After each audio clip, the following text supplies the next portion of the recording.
de cuidar a los niños. Habla de una cosa de la familia, qué sé yo, pero que el Estado no tiene que cuidar ni a los niños, ni a los viejos, ni a nada. Eh, es de loco porque uno a esta altura de las orejas ya no se sorprende.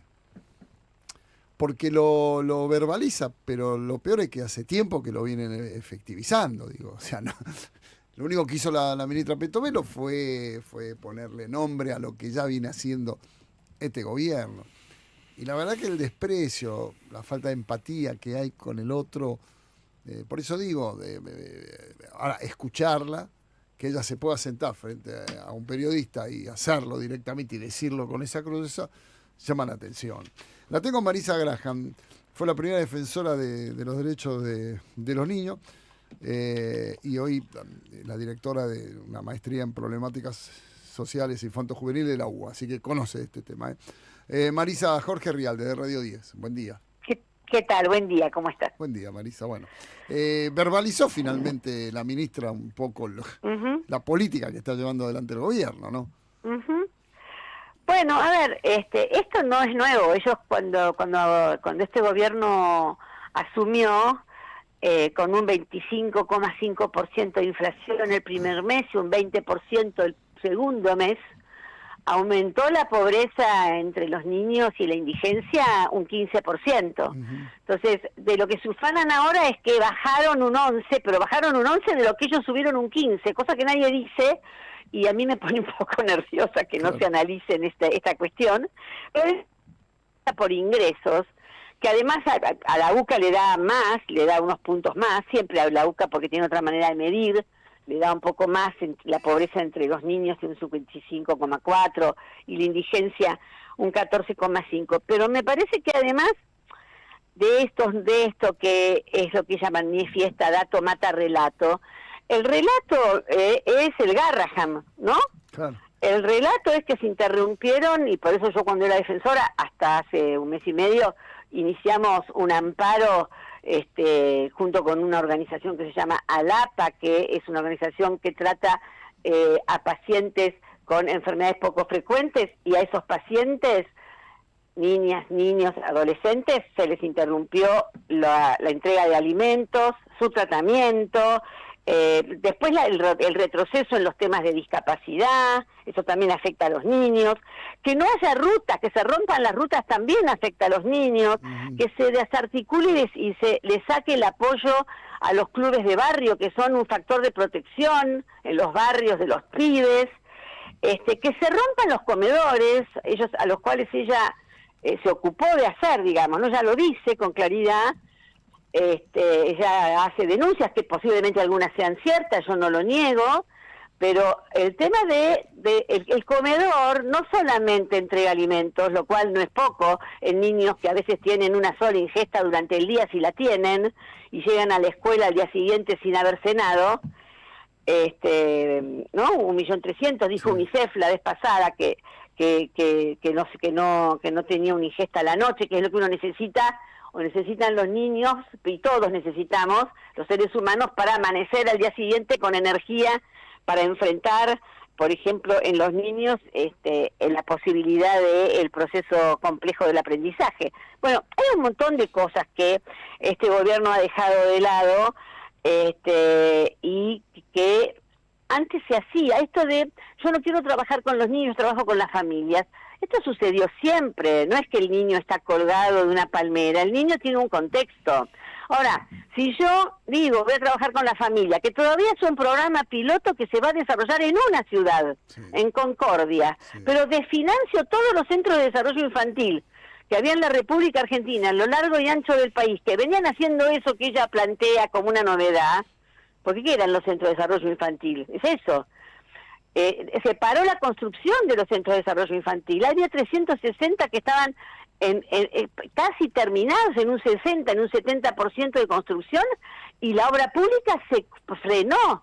Y cuando la obra pública se frena, afecta primero a los niños, no solo a los centros de desarrollo infantil, no se arreglan las escuelas, no se terminan de hacer escuelas que se estaban haciendo.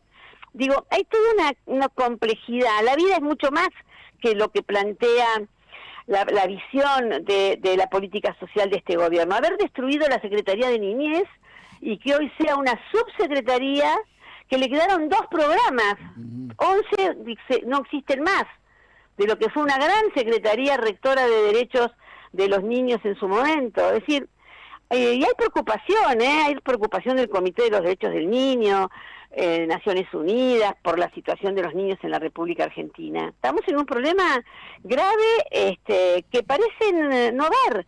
Nosotros, la DF puede probar eso, ¿no?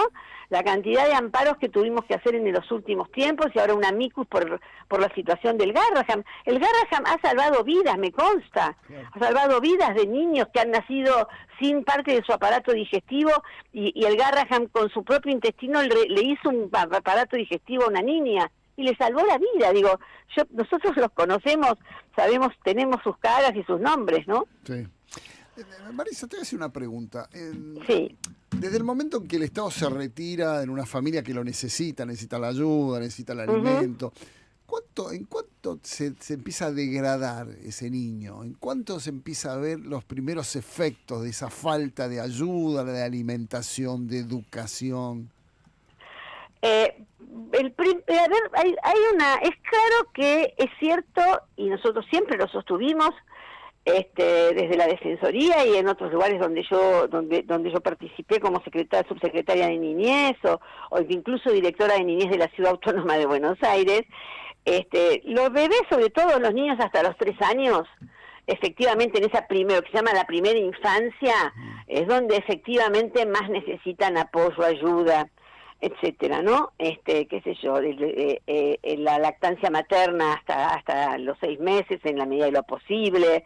Hay una cantidad de cosas que los niños necesitan desde muy chiquititos, ¿no? Sí. Ahora, si yo, porque la política es esta, ¿no? Y no está mal, digo, aumentar la UH, aumentar la tarjeta alimentar, que nunca llegó a recuperar el nivel de vida que tenían antes de estos aumentos, pero ese aumento nosotros lo saludamos en su momento. Pero si vos a un bebé de 2 meses le pones 200.000 pesos abajo del brazo, él solo con eso no vive, es más, se muere solo con eso. Él necesita un entorno que lo contenga efectivamente, pero además necesita una mamá que pueda, una persona que lo cuida, sea quien sea que cumple esa función, necesita que lo arrope antes de dormir, que lo acerque a la mamadera o al pecho materno. Digo, hay una cantidad, hay un lazo social que hemos tenido muchos de nosotros, que estos niños no tienen, y los efectos se ven muy rápido, se ven rápidamente en la capacidad que tienen esos chicos, por ejemplo, de afrontar la educación formal. A ver, el problema de la República Argentina y de la región, pero en este país más todavía, es el problema de la desigualdad. Entonces, puede bajar la pobreza, si yo la subí a 15, ahora la bajé 11 puntos, bueno, está bien, pero hay que recordar que se subió a 15, ¿no? En diciembre del 2023. Claro. Subió 15 puntos, ahora bajó 11. Vos bajaste lo que vos subiste. Sí. Está bien. No digo eso, pero digo que me parece que muchos sociólogos o gente que analiza esto pierde de vista este dato, que también mata el relato, ¿no? Sí. Ahora, también es cierto que los niños y las niñas son los primeros que se ven impactados por las políticas de ajuste. Y esto, insisto, no lo digo yo, hay una observación general número 5 del 2003 del Comité de los Derechos del Niño que dice algo que parece una perogrullada, pero es importante repetir. Las políticas económicas no son neutrales en la vida de los niños, y después dice que advierte los problemas que le genera a los niños en tanto poder satisfacer y garantizar sus derechos, que son las políticas de ajuste y la transición hacia políticas económicas de mercado. Lo dice el Comité sobre los Derechos del Niño, no lo dice Graham, ni lo dice Petovelo, ni lo dice la UCA o UNICEF, decimos, lo dice el Comité. Entonces, hay una degradación de todo lo que rodea la vida de un niño, que va porque no es que no afecta, decidir no hacer más rutas, también afecta la vida de un niño que por ahí tiene que recorrer 13 kilómetros para llegar a la escuela. Obvio. Y recuperar eso, Porque estamos hablando de lo fácil que es cortar todo esto. Es fácil, de un día para el otro, un decreto. Sí, claro. El tema es la reconstrucción después de eso. Sí, no, bueno, el problema es que nosotros tenemos el riesgo de perder una generación, ¿no? Y estas cosas yo las viví ya en el 2001 y me acuerdo que en aquel momento hablábamos con los ministros de Educación de nuestras provincias, porque además es una política, está muy unitaria, ¿no? Sí. Muy vista desde el puerto, pero la política en general, de infancia y adolescencia del gobierno es muy porteña, digamos, o muy centralista, pero más allá de eso, yo recuerdo en esas épocas, que son bastante similares a estas, que cuando tuvimos que reconstruimos alrededor de la escuela, que fue lo único que quedó en pie después de la crisis del 2001, ¿no? Claro. Bueno, ahora también tenemos problemas graves con la escuela. La escuela ya no es ese factor de protección que nosotros pensábamos, o que era, y que fue, porque lo que quedaba en pie siempre era la escuela y la familia. La República Argentina tiene, o las argentinas y argentinos, tenemos un valor que posiblemente otros países de la región no tienen, o no tienen tan acendrado, que es que para la mujer, el pobre en situación más compleja, papá, mamá, abuela, abuelo, tienen claro que el pibe tiene que hacer, la nena tiene que hacer el primario. Sí. Eso está. Sí, ahora, el tema es cómo está la escuela, cómo puede recibir la escuela, cómo la escuela ya no resuelve los problemas que suceden afuera de la escuela. Por ejemplo, cuando desaparece la red de comedores, insisto, puede haber alguno que haya robado, puede haber alguno que haya sometido, puede haber, yo no lo niego y están investigándolo. Ahora, cuando vos cortás el lazo social y ya la gente no se reúne alrededor de los comedores, y el comedor además a la tarde ayuda a los chicos en la tarea, cuida a los niños mientras cuando la mamá tiene la suerte de conseguir una changa, etcétera. Cuando el Estado desaparece, lo que está pasando hoy en la Argentina, que pasaba en otros lugares del mundo y nosotros lo veíamos como de lejos, es que aparece el tranza en el lugar del Estado, ni siquiera el narco, el tranza aparece. Exactamente. Entonces, lo que no daba el comedor, o el comedor ahora lo que no recibía del Estado, lo recibe del tranza. Claro. Y la gente lo recibe porque lo necesita. Obviamente. Y entonces ahí empieza el problema de los chicos que trabajan para los tranzas. Sí. Y es otro problema que es para otro momento, si querés, pero es un problema. Claro. El pibe famoso de Rosario, que acribilla brutalmente, y todos lo vimos 1500 veces, que al playero en Rosario, efectivamente para ese pibe es matar o morir. Por eso hoy la misma ministra de Seguridad a ese chico pibe y a su familia los tienen como testigos protegidos. ¿Por qué? Porque trabajaba para los narcos. Claro, era un soldadito. Entonces, la pregunta es: ¿quién le pone un arma a un pibe de 12 años, 14 años, 15 años, 16 años, no importa la edad? ¿Quién le pone un arma en la mano? Entonces, me parece que hay cuestiones que se pierden de vista en una política que pretende ser transparente y terminar con aquellos que, ¿cómo es que dicen?, se benefician con la pobreza, etcétera, pero se olvidan que, yo creo que no conocen, ¿sabes? Yo creo que no conocen el territorio. No. Habría que ver, por ejemplo, la obra del Padre Toto. El Padre Toto, que está en Bajo Flores, alimenta a 200 y pico de pibes, tiene escuela, tiene jardín. Ahora, ¿qué es lo que pasa? Como cerraron muchos comedores del barrio que él no atendía, pero que tenía vínculo, esos niños ahora están colapsando la obra del Padre Toto en el Bajo Flores. Eso es lo que está pasando en los barrios. Marisa, no, y está pasando otro fenómeno que tiene que ver con gente que nunca fue a un comedor a pedir ni nada, que tenía trabajo, que incluso hasta lo miraba de reojo, como diciendo, esta gente pobre, que hoy están haciendo la cola. Exactamente. Entonces, cuando uno escucha, voy a trabajar con la familia, lo primero que hay que pensar, y es cierto y está bien, porque no es verdad que nunca se trabajó con la familia, siempre trabajamos. Yo, cuando era defensora de los derechos de los niños, siempre hablaba de los derechos de niñas, niños, adolescentes y sus familias. Y ahora, que las familias tengan la responsabilidad de la crianza, no quita la responsabilidad que tiene el Estado, que es el garante de esa crianza. Hay un tema que involucra a todo, Marisa, que es la seguridad alimentaria. Y hoy Exacto. el informe de la UCA, por ejemplo, que se conoció la semana pasada, es lapidario. Sí, claro. La inseguridad alimentaria en menores de 15 años está en niveles altísimos. Sí. Y empiezan Bueno, a aparecer casos de chicos con desnutrición. Nos empiezan a llegar los primeros reportes de pibes hasta con imágenes que son muy fuertes como para difundir. Pero esto era, ¿te acuerdas? 2002. Sí. Barbarita en Tucumán. En Tucumán, exactamente. Bueno, eso que tenemos en algunos lugares, que tuvimos siempre en algunos lugares, que no es de ahora, no es de un año y medio, quiero aclarar. Sí, claro. Por ejemplo, la mortalidad infantil de la población indígena huichí, que es el primer amparo que yo le hice a la provincia de Salta por la falta de acceso al agua segura.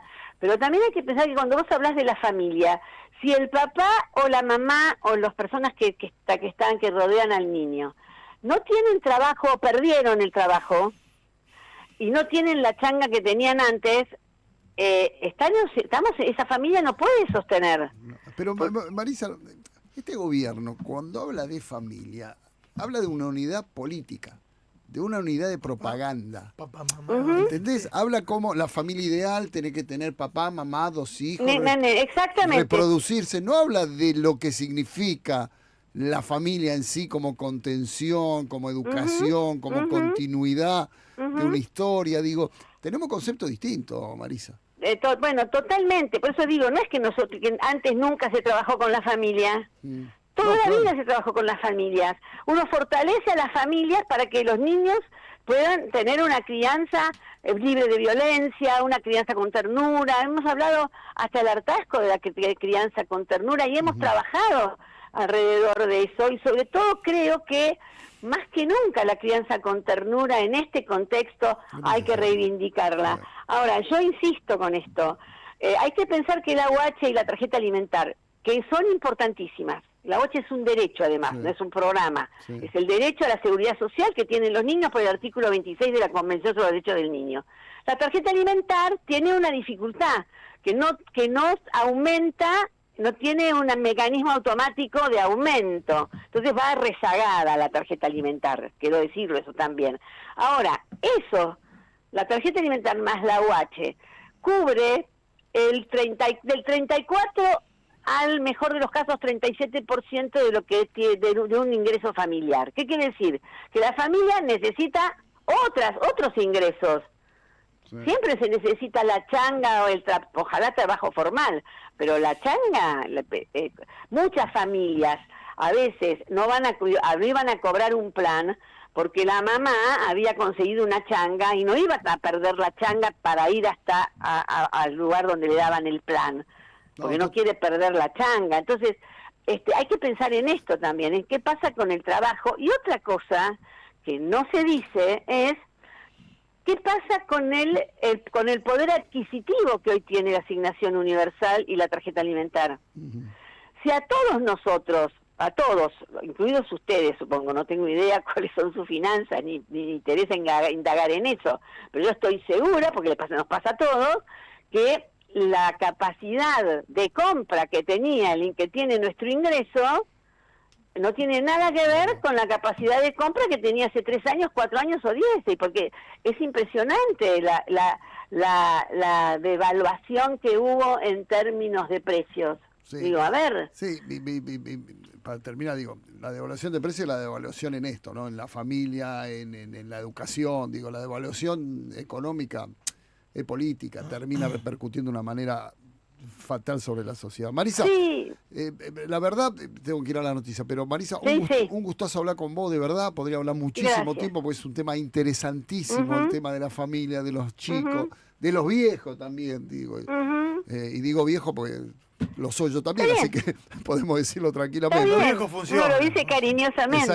Exactamente. Marisa, te agradezco mucho y te mando un beso grande. A ustedes. Gracias. Marisa Graham, interesantísimo. A mí estas charlas a mí me gustan mucho, es muy interesante. Porque este gobierno tiene un concepto de familia propagandístico. Es ese concepto de afiche de la mamá, el papá y los nenitos. Si puede ser rubio, mejor. No, siempre rubio de ojo claro, mejor aún. Cuando el concepto de familia no es ese, el concepto de familia es la contención, es esto, es educar a los hijos con amor, con cariño, el abrazo a tiempo. El abrazo a tiempo es fundamental, chicos. Y tal vez, y no lo digo para afuera, lo digo para adentro también. Lo digo particularmente, tal vez alguna vez no llegué con un abrazo a tiempo, vos tal vez no llegaste alguna vez con un abrazo a tiempo, ustedes, y los que no tienen hijos, hay que dar los abrazos a tiempo. Hay que estar atento a eso. No es estar todo el día, no es esa cosa de empalagosa, es saber interpretar lo que está pasando a tu alrededor. Que no nos pasa porque mucho laburo, porque estás todo el día afuera y un montón de cosas, pero esa cosa de ver los primeros síntomas y lo primero que hay que hacer antes de pensar en el psicólogo, en la pastilla, en un montón de cosas, el abrazo. El abrazo, ¿qué te pasa? ¿En qué andás? ¿Qué necesitas? Y después sí, derivar, obviamente, el psicólogo, lo que sea. O sea que hace muchos años en una organización social yo notaba que se esmeraban mucho